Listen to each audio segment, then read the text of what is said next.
Hello! Another day, another vlog ulit tayo. Nakakalibang pala talagang gumawa ng mga videos araw-araw. Kaya ang dami ng mga vloggers ngayon. Na-enjoy na nila eh. Kaya sa araw na ito, samahan niyo kaming pumunta sa Lumban, Laguna. Para sa una nating destination, pupunta muna tayo sa San Sebastian Parish Church o mas kilala bilang Lumban Church. Ang kanilang patron dito ay si Saint Sebastian. Natapos ito noong 1600 and it became the first stone church in Laguna.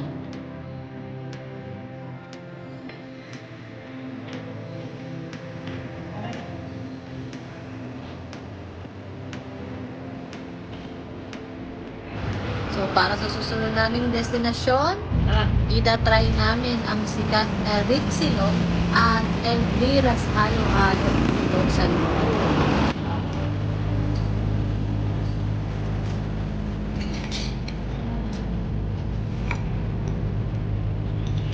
Wala akong Rixilo. Ayan yung akin. Pagka sa musulong.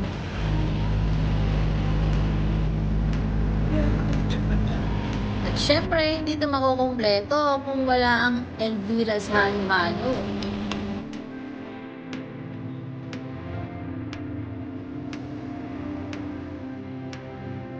Ayan, inabot na nga kami ng ulan. Kaya naman, pupunta muna kami dito sa Unisan. Pasok mga suki, presyo ng TV Soya.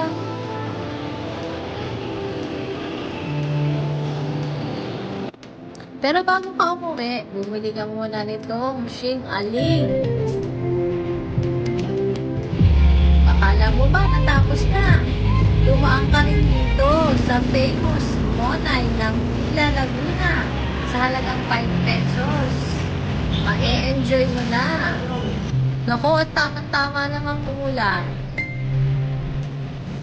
First bite? Thank you, Lord. So, natakam ba kayo? Salamat po sa panonood. Yun lang. Thanks for watching.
Yun lang. Thanks for watching!